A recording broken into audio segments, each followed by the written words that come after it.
600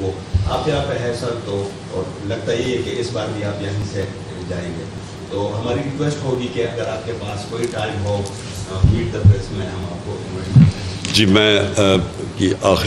میں صرف آخری اپنا کویشچن لے, صرف میں چاہوں گا مراد تھوڑی سی ڈیٹیلز بعد میں دے دینا, حماد سوری بعد میں ڈیٹیلز دے دینا, تاکہ آپ کو معیشت کا ذرا صرف موٹی موٹی چیزیں ضرور لکھ لیں, یہ جو حالات 6 ہفتے سے میں.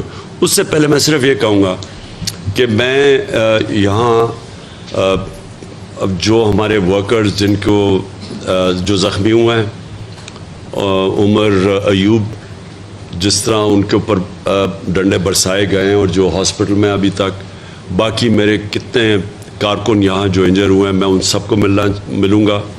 جن سارے یہاں کارکنوں نے اچھا کام کیا ان کو مل رہا ہوں, پنجاب میں, پنڈی, اسلام آباد میں, کیونکہ بڑے لوگ زخمی ہوئے ہیں اس کے اندر, تو میں نے ان ساروں کو ملنا ہے. ہماری خواتین جس طرح وہ کھڑی ہوئی ہیں جو شیلنگ کے سامنے, پتہ نہیں آپ نے سینز وہ دیکھے ہیں یا نہیں, میں نے کبھی اس طرح خواتین کو کھڑی, یعنی شیلنگ ہوتی تھی وہ واپس چلی جاتی تھی, پھر آ جاتی تھی سامنے. تو جس طرح سینز ہیں, میں تو ان ساروں کو پہلے ملوں گا, پلاننگ بھی یہاں پوری کر رہا ہوں, اور جس طرح آپ نے کہا کہ جس طرح میرا پلان تیار ہو جائے گا تو وہ قوم کے سامنے آئے گا. اور میں آپ کو یقین دلاتا ہوں, میری اسٹرینتھ کیپٹن کی اسٹریٹجی ہے, تو میں اب اسٹریٹجی یہ حالات کے مطابق پلان کر رہا ہوں. ایک اسٹریٹجی وہ آپ کے سامنے آئے گی. پہلے میں سپریم کورٹ کا دیکھنا چاہتا ہوں. جی حماد, حماد ادھر آ جاؤ.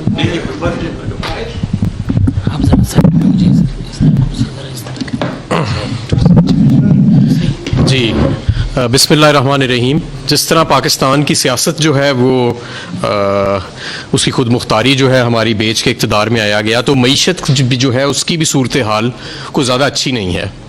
پچھلے 45 دن میں جو روپیہ ہے وہ 22 روپے اپنی قدر کھو بیٹھا ہے. یہ تقریباً 50 پیسے فی دن اس کی ایوریج بنتی ہے اس جو ہمارے اوپر مسلط شدہ حکومت ہے اس کے دور میں.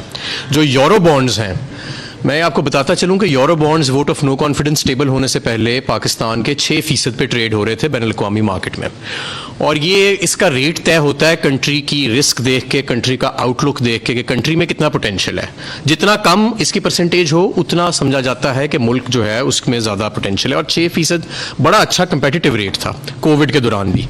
وہ اب 25 سے 30% پہ چلے گئے ہیں 45 دن کے اندر, 45 سے 50 دن کے اندر, اور جو شو کرتا ہے کہ بین الاقوامی منڈیاں بھی جو ہیں وہ پاکستان کا جو اکنامک کنٹری رسک ہے اس کو بہت زیادہ دیکھ رہی ہیں. سری لنکا جو تھا وہ بھی 8-10% سے شروع ہوا تھا, اور ڈیفالٹ کرنے سے پہلے 45% پہ اس کے یہ یورو بانڈز چلے گئے تھے. اسی طرح پاکستان کے foreign exchange reserves vote of no confidence کے سے ٹیبل ہونے سے اب تک 30 سے 35% سے زیادہ ڈپلیٹ کر چکے ہیں.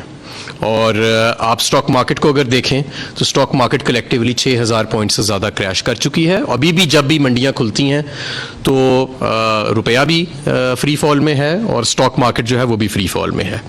اس کے ساتھ ساتھ جو ہمارا گروتھ ریٹ جو اس سال انشاءاللہ 6% پہ کلوز ہونا ہے, اور ہم یہ تصور کر رہے تھے کہ یہ اگلے سال 7 یا 8% پہ ہم کلوز کریں گے, اور کرنٹ اکاؤنٹ کا خسارہ کوئی 7-8 ارب ڈالر کے قریب ہوئے گا, کیونکہ ابھی وہ ہم نے $600 ملین ماہانہ جو ہے وہ اپریل میں چھوڑا ہماری حکومت نے, تو وہ کوئی 7-8 ارب ڈالر اگلے سال کے لیے پروجیکشن بنتی ہے, وہ آلریڈی نیچے آ چکا ہے. تو اس کو مینٹین کرتے ہوئے ہم سمجھ رہے تھے کہ یہ 7-8% کے اوپر ہم گروتھ چھوڑیں گے, لیکن فی الحال یہ صورتحال ہے کہ ملک کی معیشت کو بالکل خدا نخواستہ کولیپس کے قریب لا کے کھڑا کر دیا گیا ہے. اسی طرح اگر آپ دیکھیں تو ابھی بھی IMF کے معاملے پہ ابہام ہے. ہمارا جو تیل کی انہوں نے قیمتیں 30 روپے ایک ہی گو میں ریز کی ہیں, اور ابھی انہوں نے 30 روپے اور ڈیزل کی قیمت بڑھانی ہے فی لیٹر. تو اس میں 20-30 روپے تو صرف وہ ہیں جو ان کے دور میں جو 22 روپے روپیہ کمزور ہوا ہے اس کی وجہ سے ہے. باقی جو ہے 20-30 روپے وہ عالمی منڈیوں کی وجہ سے ہے, اور اس کا بھی ہم نے توڑ نکالا تھا کہ روس جو ہے وہ بڑا ایگر تھا ہمیں 30% کم پہ تیل اور گیس جو ہے وہ سیل کرنے کے لیے، اور اس سلسلے میں روس کے حکام نے خود مجھے ہمارے جو وہاں سفیر ہیں ابھی بھی موجود ہیں ان کے ذریعے پیغام بھجوایا کہ ہمیں باقاعدہ طور پہ جو ہماری بات چیت چل رہی ہے اس کو تحریری فارم میں لے کے آئیں. تو میں نے ان کو ایک لیٹر لکھا اور اس میں لکھا کہ ہم اپریل میں پہلے کارگوز خریدیں گے، اور وہ لیٹر آج بھی میرے سوشل میڈیا پہ ٹویٹر کی ٹائم لائن پہ موجود ہے اور تمام صحافیوں کے ساتھ شیئر ہم کر چکے ہیں. تو اگر ہم وہ لے لیتے تو آج نہ تو آپ کے فارن ایکسچینج ریزروز کی اتنی بری صورتحال ہوتی، نہ آپ کو 30 روپے لیٹر قیمت بڑھانا پڑتی. آپ دیکھیں کہ ہمارا ہمسایہ ملک ہندوستان وہ روس سے سستا تیل لے رہا ہے اور انہوں نے 25 روپے پاکستانی 25 روپے لیٹر اسی دن، اس سے 2 دن پہلے کم کیے جس دن 30 روپے لیٹر ہماری حکومت نے یہاں پہ تیل کی قیمتوں کو بڑھایا. معیشت میں سمجھتا ہوں مزید زیادہ دن ایسے سسٹین نہیں کر سکتی.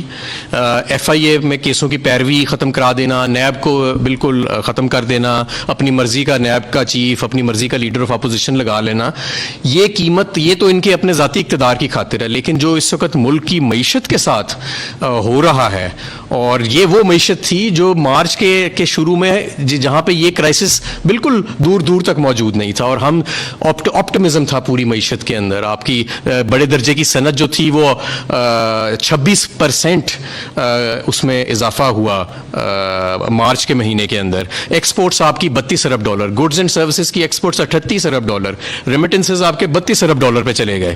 تو یہ وہ ملک تھا، یہ اس کی معیشت تھی. اور آج یہ صورتحال ہے کہ یورو بانڈز آپ کے 25 سے 30% پہ فلوٹ کر رہے ہیں، یعنی اس ملک کے برابر جو دیوالیہ ہونے کے قریب ہوتے ہیں. تو یہ اس وقت صورتحال ہے. بہت شکریہ جی.